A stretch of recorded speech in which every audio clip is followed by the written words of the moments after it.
Hello, I'm King Kaiser, and these are my predictions for Xbox's E3 2019. If you enjoy the video, please consider subscribing. Also, as a quick disclaimer, I passed on the Xbox One this generation, mostly because of the terrible rollout of the Xbox One's reveal. Watch TV. Yes, that fast. Did you see how instant that was? Go to Internet Explorer.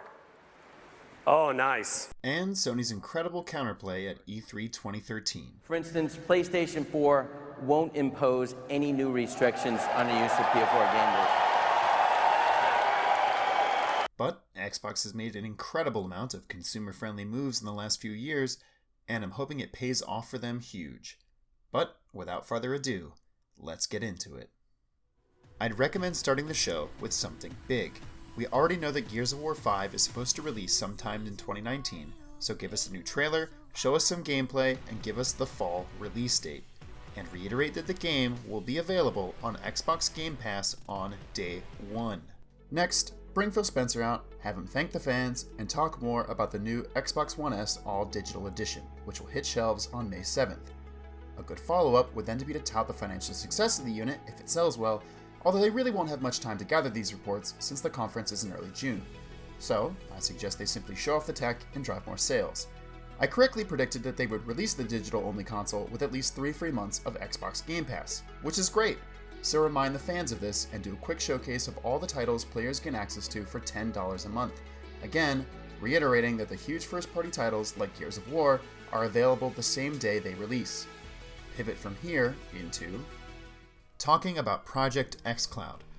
Google came out with a lackluster presentation at GDC earlier this year. I'm actually not a big gamer, though I do play FIFA 19 quite a bit. And for those of you who are wondering what cricket is, it's kind of like baseball, but better. And if any company has the infrastructure to challenge Google on cloud-based gaming, it's Microsoft. Not much is known about it yet, but if they are planning to roll out xCloud this year, then we will need to see a deep explanation of how it's going to function and what features we can expect. It would be even spicier if they can personally call out Google, similar to what Sony did to them in 2013 by saying something like, Project xCloud gives 15 teraflops.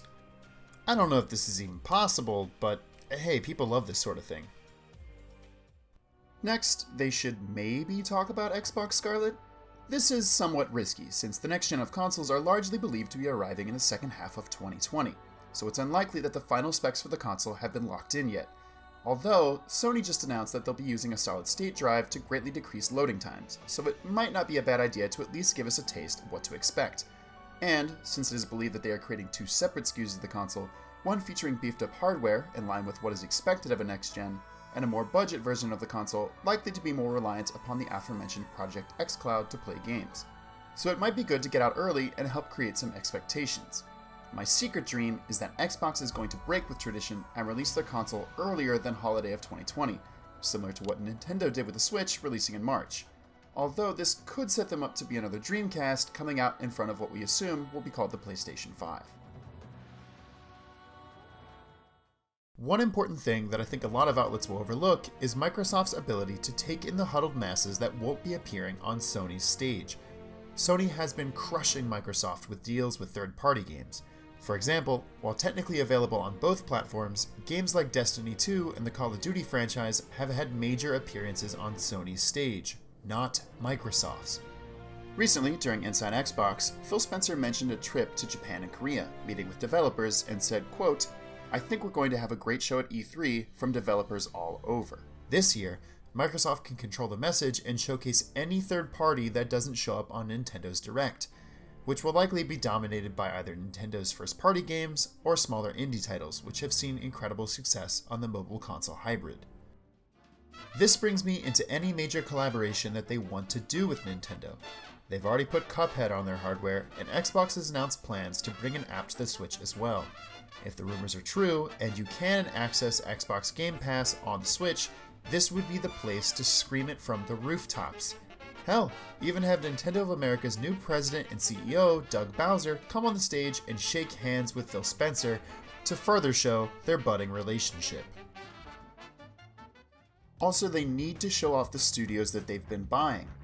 Last year, Xbox touted how many new studios it has been acquiring, and although they've been completely outmaneuvered by Sony on first-party exclusives this generation, here is where they can start to build hype for the next generation of games, and hopefully announce a few games that will come out in the meantime.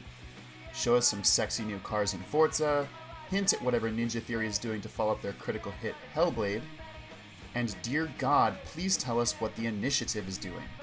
It's not well talked about, but Microsoft has been building a AAA studio led by Daryl Gallagher, who spearheaded the impressive Tomb Raider reboot.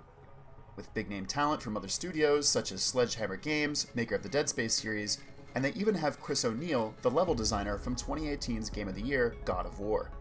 It seems as though Xbox is building their own studio to rival Sony's Naughty Dog, and while whatever they create will be at least 1, if not 2 years out, making the Initiative's presence known to the larger gaming public will instill a lot of confidence for Xbox's ability to create quality exclusives moving forward. All of these things combined will entice more people to jump into the Xbox ecosystem at the end of this generation, especially if there is a price drop on the all-digital edition that puts it under $200. Hint hint, Microsoft. And hopefully bring them back onto the Xbox for the next generation. And obviously, they need something to bring the house down and finish strong, which will almost certainly be a new trailer for Halo Infinite. Based on the track record of Halo games, when they are revealed, they launch the next year. So it stands to reason that this could be a fall of 2019 game, which would be cool. But, considering they will likely continue to profit off the slow rollout of the Master Chief Collection for the rest of the year, and Gears of War 5 will likely be their major fall release, and considering they have a new console coming next year, it might be smarter to do what Nintendo did with Breath of the Wild at the end of the Wii U's life cycle and delay it until the launch of the next generation. This would allow for a high rate of attachment with the game and create the strongest possible player base for a multiplayer game at the launch of a new console.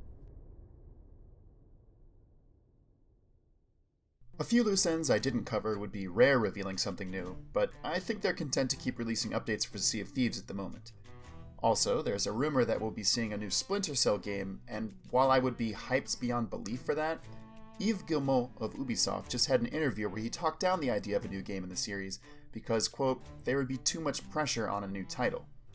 And there is Playground Games' new entry in the Fable series, but I'm not sure it's ready to be shown off yet, and I think it would be safer to showcase this in 2020.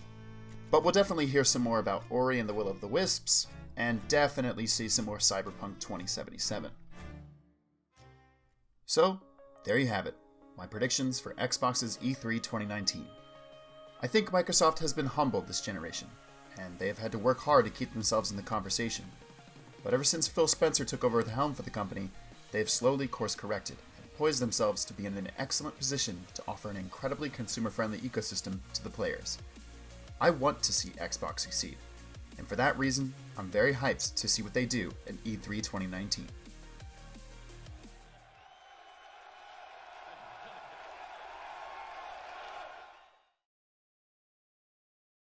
Was there anything I left out that you think will be there?